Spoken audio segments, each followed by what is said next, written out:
Good afternoon, good evening, good morning. Welcome to Focus on Liberia.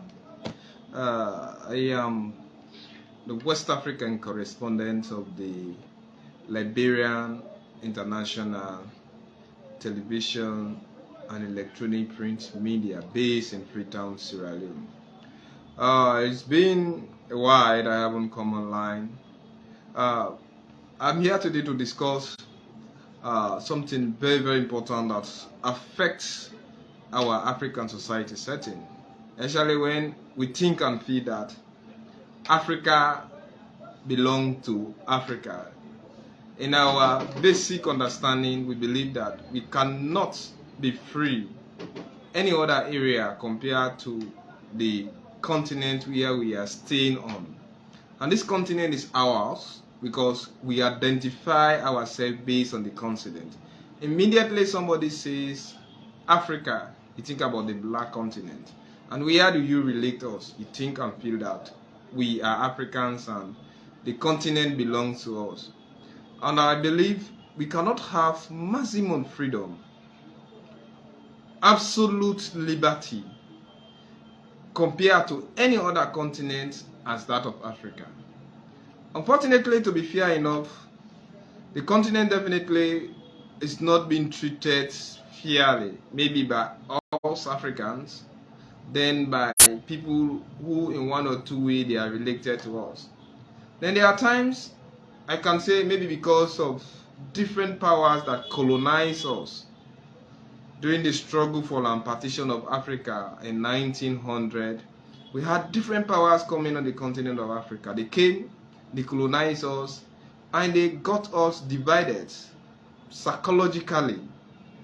And even based on our educational background, we are characterized with behavioral problems.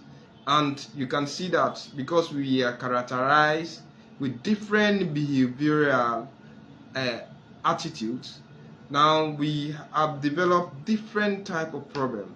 No wonder, even on the same continent, as we write, we speak, you may see somebody who was being colonized by France may not think and feel that somebody who is being colonized by Britain has that same ideology. They do not even belong to the same continent. They just watch at you and think that you are not a French-speaking citizen. Therefore, you do not belong to Guinea. You belong to where people speak your own language. Maybe because we saw, just watch at what is happening today in Cameroon. When we had, Cameroon went on a series of colonization or a series of different powers, like you have the Germans, you have the French, then you have the English, that is Great Britain. And we have seen what is definitely happening today in that poor country, where you have president who is now in his 90 years, and since 1980 he came to power, he's willing not to leave. And they are seeing both the Anglophone and the Francophone Cameroonians are having series of battles in the same country. One don't want to be identified as a Cameroonians. Some others want to be identified as Cameroonians. Some of them think that I am an Ambazonian, I shouldn't be part of Cameroon. Unfortunately, things like that happen. Let us see what is happening today with our brothers and sisters who found themselves in North Africa, especially Tunisia. We all know when the Arab uprising started in 2011, all started in Tunisia. And by then, you have Ben Ali, who was president, long-time serving leaders. Who you have the like of Hosni Mubarak, who was actually in Egypt. All of them left power. So since then, I can think, and I feel that based on evidence, I think the longest surviving democracy after the Arab uprising, arguably, is Tunisia. Until when Kais Saied, a political outsider, a man who was little known in terms of political affairs, a law by profession, came into power. Because he's a professor, somebody who believes in legality, a liberal man, everybody thought that, oh, Kais Saied should be the survivor, or the man who will definitely make Tunisia to continue exhibiting good principle of democracy. The tenant of democracy was definitely purported to be like something who will live like Emperor Menelek, who can think and feel that, oh, I'm the one who made Ethiopia to be on the to modernize Ethiopia. If you get into Egypt, you will think that, oh, it is because of Muhammad Ali who conquered Egypt. He far went in the area of Sudan. He thought that, okay, I am the modern day father of Egypt, even though I am dead. That was what we were thinking about. The Arab people who are dictators, people who do not believe into democracy, people who believe in racist mentality, people who believe in xenophobic attitude, people who believe in the Arab mentality, people who wanted to Islamize on the continent, and things that are actually happening on the continent. This was not what we thought would have been happening. So let's come back to Tunisia. Let's first see. Kais Saied, the current president of Ethiopia, came into power, of Tunisia, came into power in 2019. A political outsider, a professor of law. When he came into power, the Tunisians were thinking that maybe the like of Abdulaziz Bouteflika, who was in Algeria after a long time leadership, series of demonstrations, sent him after power. But the issue of Tunisia was a bit different, as I said. It's one of the longest surviving democracies since the Arab uprising up to now. So kudos to them for that. But now we are having a leader who came into power. What Kais Saied did first? He suspended the constitution, saying that the constitution is a basic of the corrupt system into Tunisia. He sacked the entire parliament, suspended the cabinet, and scrutinized the house, the judiciary. We all know they also do not feel secure. So this man is a well-established, solidified, known autocrat. He is an autocrat. The constitution in Tunisia today is being suspended, and today he is a one-man leader. And all those who surround President Kais Saied are the yes men, just like what is happening today in Russia. If the only people that he hires to serve him as the yes men, he went and made a public announcement on electronic and print media demanding for a referendum. Majority of the people boycotted the referendum. Only 30% of Tunisians voted for the referendum.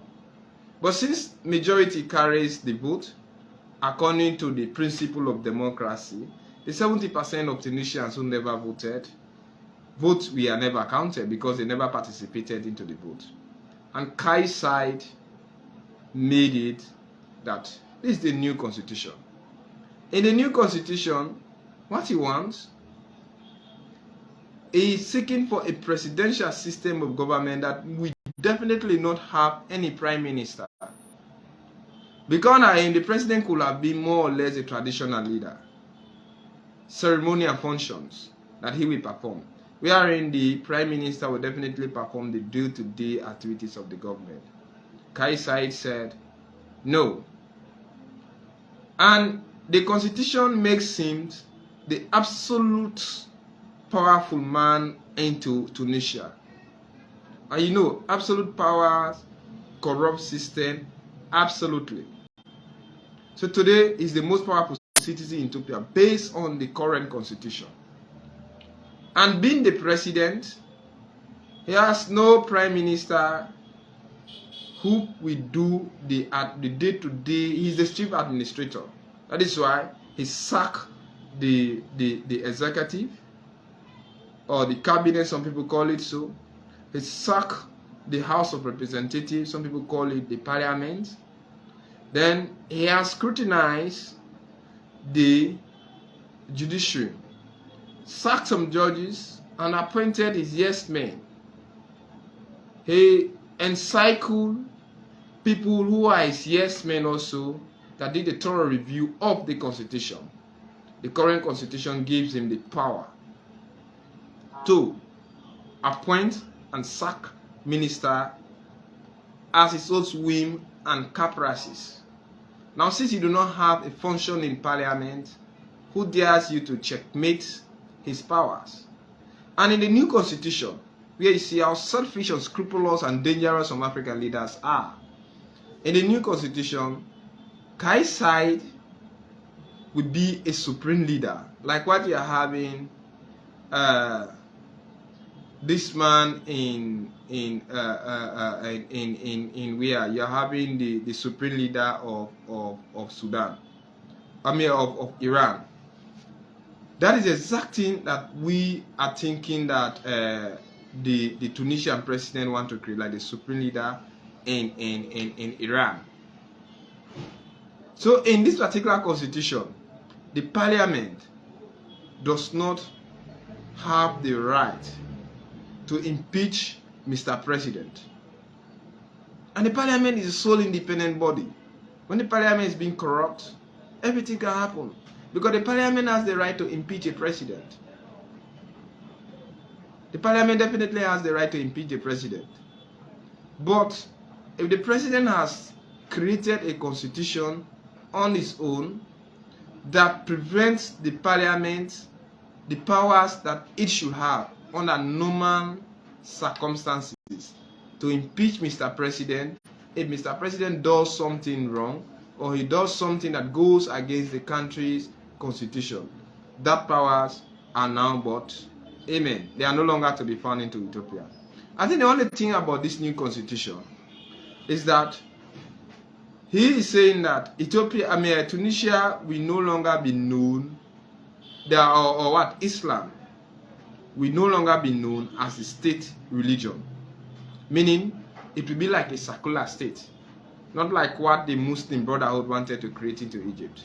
But our focus today is on his declaration against sub-Saharan Africans. His racist comment claiming that most of the problems that Tunisia is today having is because of the presence of Africans, black Africans, on the soil of Ethiopia.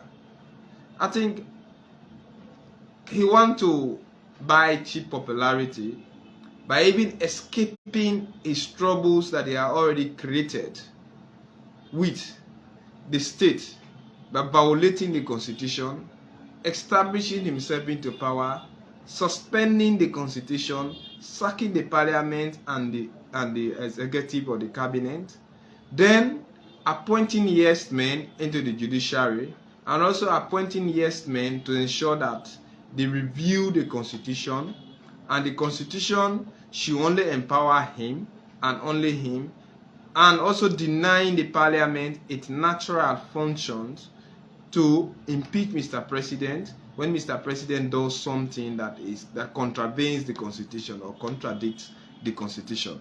Now that particular function is now gone. So you are seeing now Kai's side has definitely turned attention to Africans. What he's saying here, that Africans, the influx of Africans, especially sub-Saharan Africans, when I'm speaking of sub-Saharan Africa, I mean West Africa, in the country or on the soil of Ethiopia is creating more problem for the Ethiopians. He spoke about maybe the economy, the insecurity, and then even high unemployment, social problems. And that resulted into reprisals, attack against black Africans in Ethiopia, in Tunisia. Attacks we have been made, students we have been harassed, some homes we have been burned, tortured, women raped, some people even lost their life. But the media did not treat it that way. If you dive deep down into it, heinous thing happens actually against our African brothers who are currently in Tunisia. And as I speak, they are definitely not safe. Most of their tents where they were sleeping on their road to Europe, they were being burned down, their properties confiscated, some of them were driven. That was why over the weekend, Ivory Coast retaliated by repatriating hundreds of Ivorians from the soil of Ethiopia, of Tunisia, to come back into Ivory Coast. Then, the interesting thing is that Tunisia itself also have black people who are black in race. So they also became subject to attack. They definitely became subject to attack because they also identify as black, and they could even be mixed. Although when you see a black Arab, you really understand that this person is a black Arab. But we have those hybrid Africans, like the Fulanis. Sometimes you can judge them. Sometimes when you set eyes on them, maybe because of the contact of the Arab world with typical places like sub-Saharan Africans, we are seeing the race of Fulani coming in. And normally some of them are so fair in complexion, even the nature of their hair could easily be mistaken for those people. And they were also under attack. And we are seeing that reprisals. Ethiopia, I think Kai Said definitely wants to escape his problems by blaming Africans, and series of demonstrations have actually been led against this dictator of late. People have demonstrated against him. He sack people at random, suspend constitution, make the country so vulnerable. He's the only man in leadership. But Kai Said has definitely rejected the accusation of racism and pointed to the possible legal action for perpetrators of racist attack. That is why they say 10 days after announcing a crackdown on illegal migration, hundreds of sub-Saharan Africans left Tunisia. And over the weekend, while students were encouraged also, international students studying in Tunisia, we are also encouraged to continue their studies online. Reason being, they no longer have that absolute safety into Tunisia. Anything is possible to happen with people living in Tunis and other places around Tunisia, as long as you are an African, especially when your color is being identified as black. So racism is on the rise, and people who have xenophobic mentality, we are given the opportunity by Kai Said to exhibit their nefarious things, heinous crimes that shouldn't have been committed on the continent of Africa, especially African killing an African. So sad, so unprofessional, so unrespected. And if we can't find safety on our own continent, where do we expect to find these things? That also draws by my attention to corrupt workplace African leaders who sign social contract with their citizens but did not live up to expectation. That is why young people, young educated people like me, are leaving the soil of Africa, heading to Europe, dying in the Mediterranean Sea. Some of them are dying on the high seas and the Atlantic Ocean. All because leaders on the continent did not live up to expectation or are not living up to expectation. They have created corrupt groups, established people who can only serve them but not the people, violated the social contract, and the continent of Africa per se, it's been our demography, our population on the continent of Africa, around 60% or 70, some countries 70, some countries 60, some countries 80, some countries 65, but they have never gone even to 50%. youth, young people, especially within the childbearing age. Unfortunately, nothing good is emanating. Look at what is happening. Take a random sampling of what is happening into Africa. You watch, if you get into the Horn of Africa, what is happening over there? Ethiopia is at war with Tigray, Amhara, and Afar regions. You come into Uganda. President Yoweri Museveni of Uganda has been a dictator since 1986, before even when I was born. Every generation over there after 1986 only know him as the established leader. Then you come into Somalia, also in the Horn of Africa. Since the 1990s, Somalia have started war. Up to now they are fighting, and Shabab has now established itself. You go into the self-independent Somaliland, where they have Hargeisa, Puntland, and other people. It is also at war. Recognized self-independent state, not by UN. You come into DRC Congo. DRC having war since the days of Mobutu, Laurent Kabila, whatsoever thing. It has never been solved. Look at Mozambique.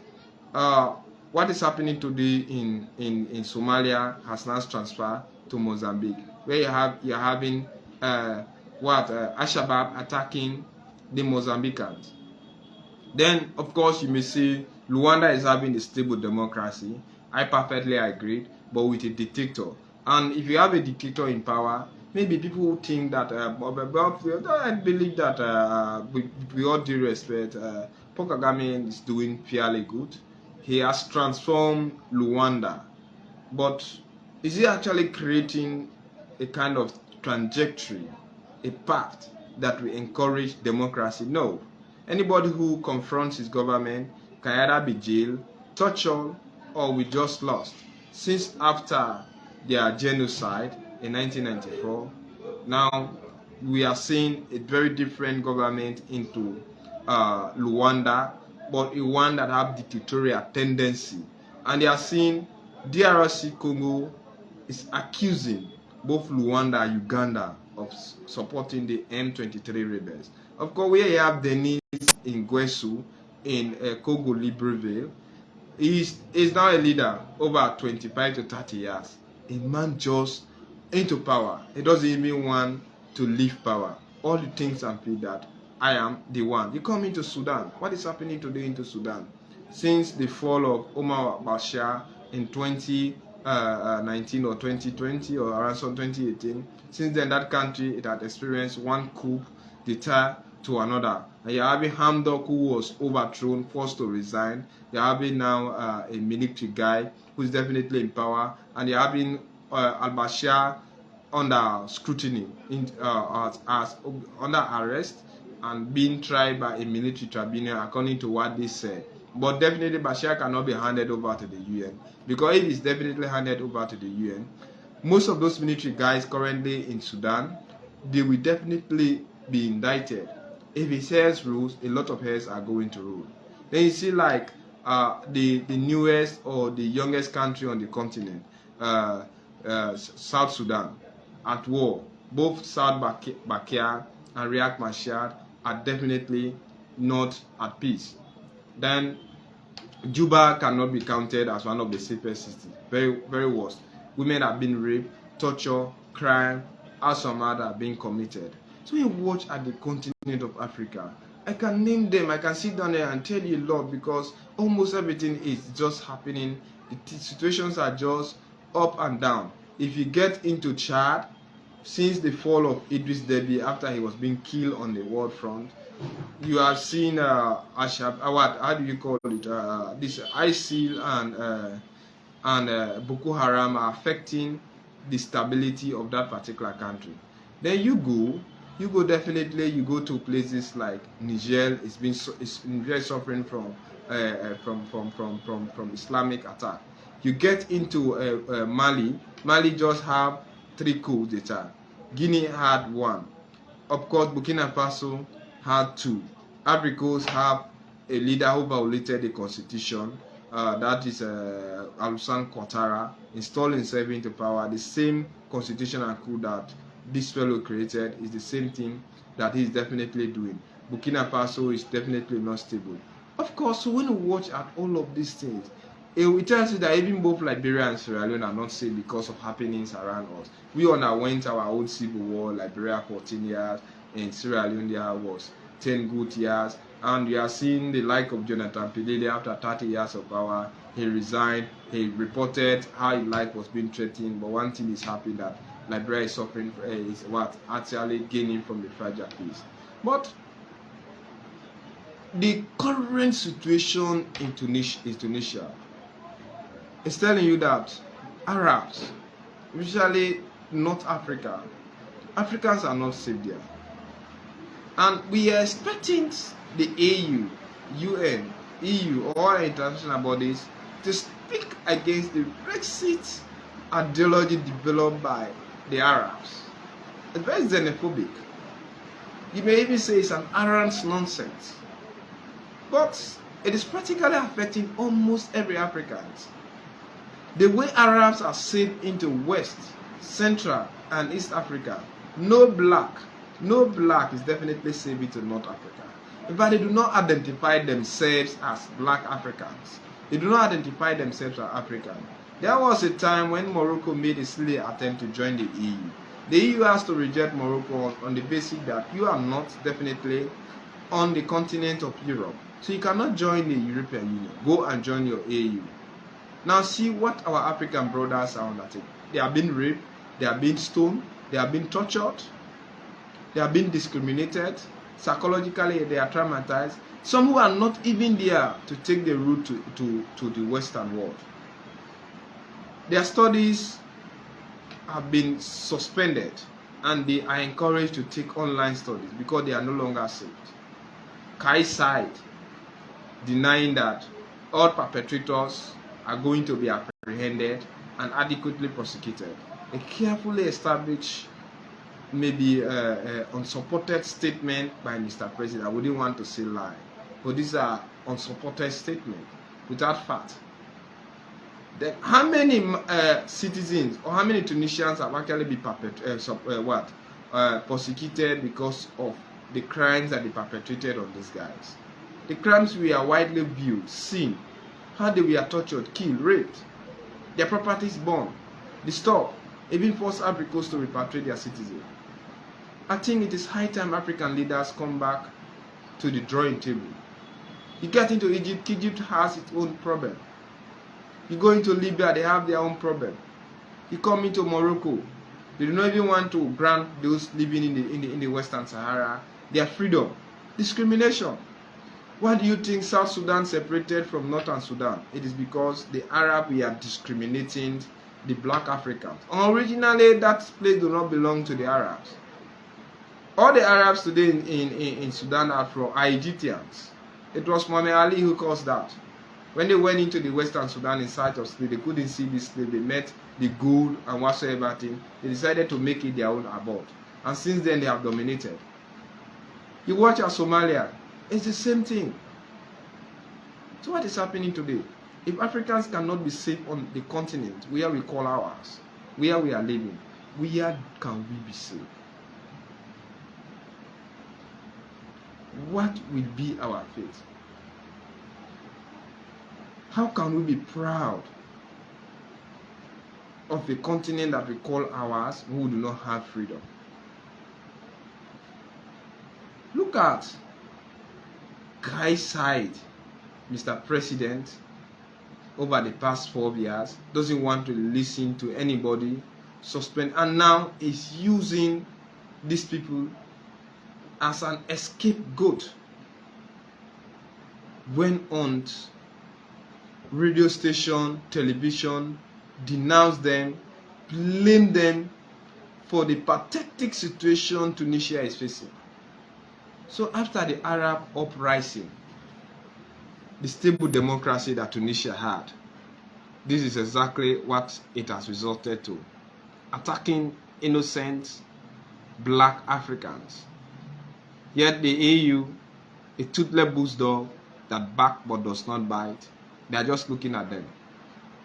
Even where we are, Arabs are almost everywhere. Nobody's attacking them. Nobody cares. Nobody think. Nobody come when it's a xenophobic mentality against them. But they are sat in Wales, North Africa. Too much of xenophobic attitude. Racist attack. Africans are suffering. Then you come into places like South Africa, which had a own bad taste of apartheid. African leaders helped to fight against that apartheid regime. Since they gained power in the early 90s, you have the African National Congress coming into power. The xenophobic mentality have never left them. When the lay South Africans feel aggrieved, instead of them blaming Mr. Government for the wrong things that the government does, failure to fulfill its social contract, failure to provide employment, where will they resort to? Attacking innocent Africans, burning down their properties, killing them. So it's so interesting and very disheartening. No wonder what happened on the continent. Sometimes some people tell you that this only is possible in Africa. You may tend to deny. What is what exactly that is happening? How? Why? Where are we heading to? It is high time our leaders came to the drawing table, confront the Arab world. Look like what Sky Side is doing.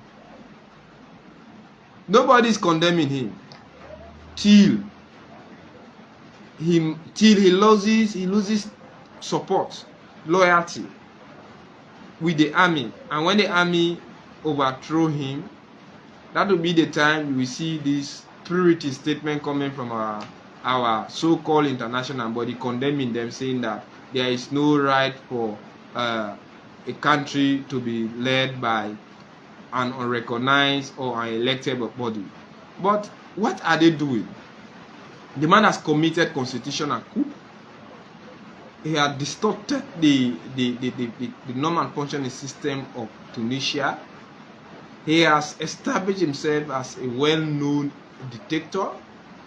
He has violated the constitution, suspended parliament, sacked the executive, employed yes-men judges into the judiciary, created a canopy of yes-men around himself who violated the constitution and make a review of another one, making the functionality of the parliament ineffective by not giving her the power to impeach Mr. President.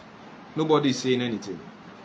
When Alpha Conde violated the constitution, installed himself into power by conducting a fraudulent constitution, nobody said anything. Till Doumbouya came and overthrew him, they condemned him.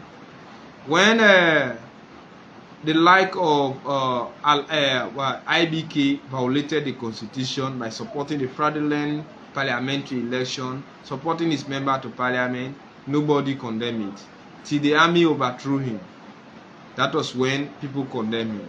When Alassane Ouattara violated the constitution by running for a third time, amending it fraudulently after the same silly attempt done by his predecessor. I don't know why Laurent Gbagbo was incarcerated. Why was he tortured, taken to the Hague, later on released? When the same local man in Ivory Coast has also done a violation of that constitution. Nobody cares. So this is the continent that we are living. So sad. So sad.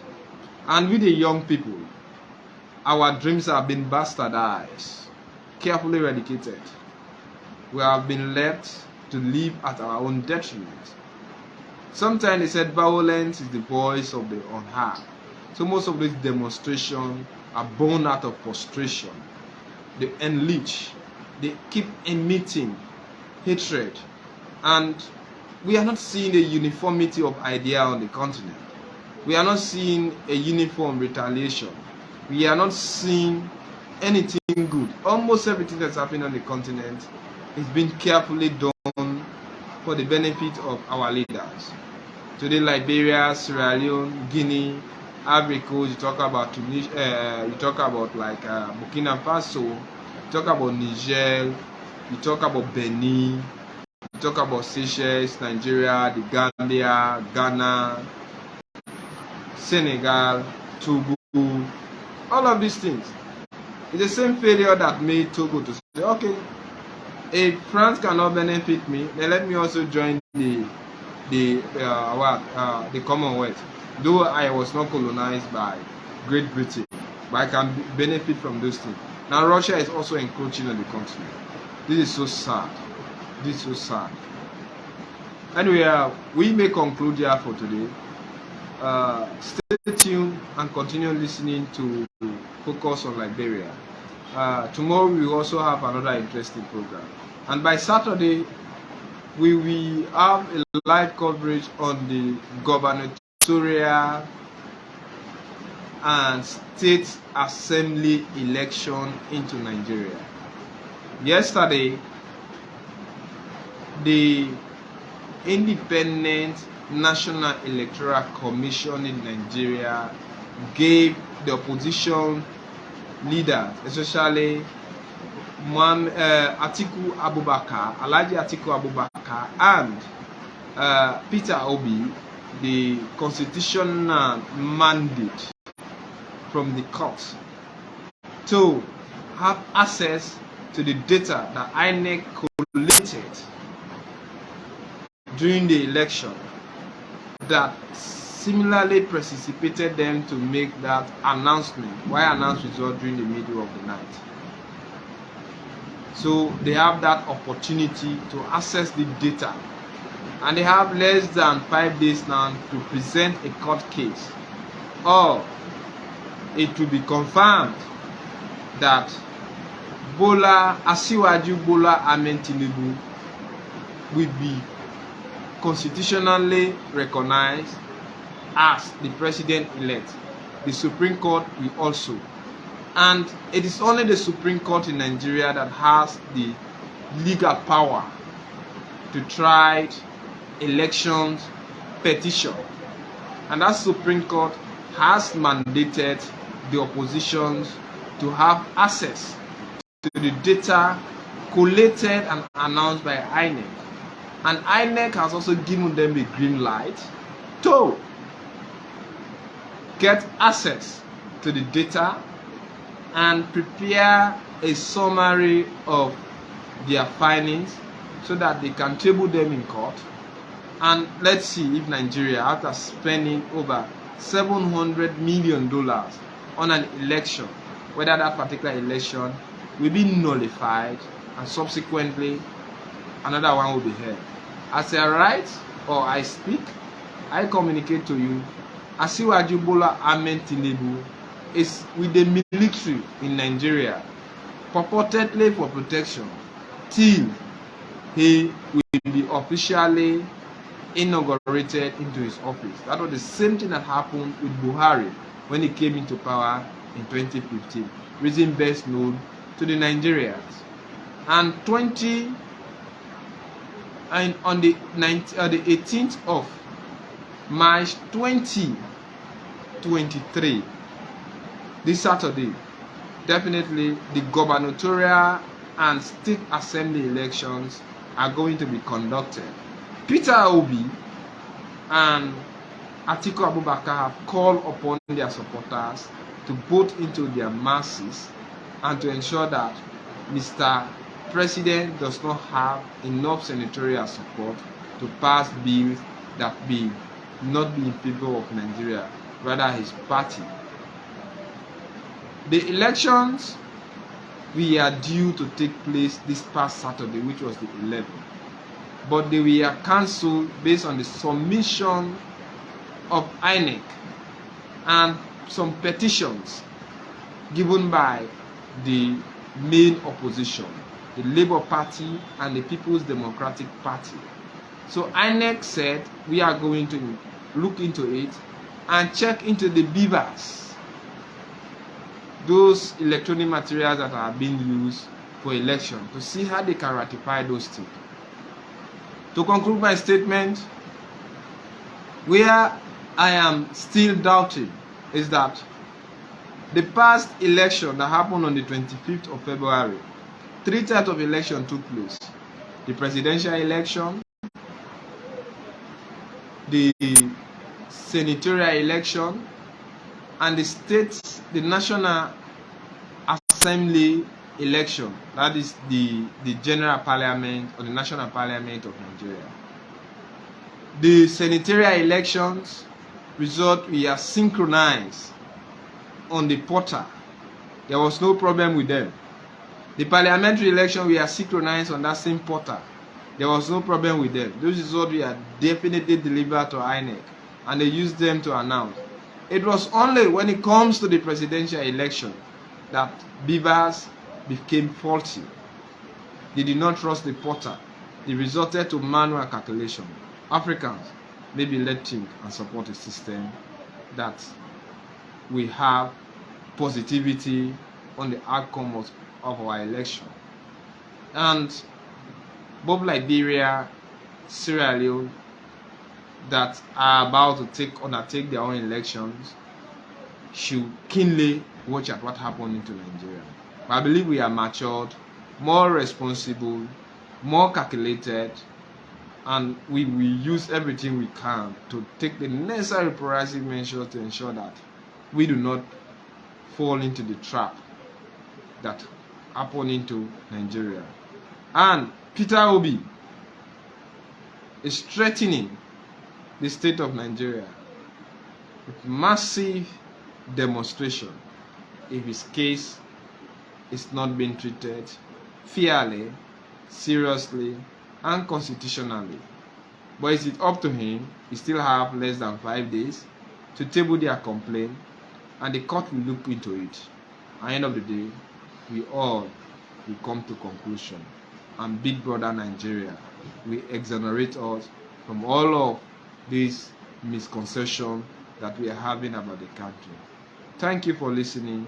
It was wonderful interacting with you, and thanks for following. Good night.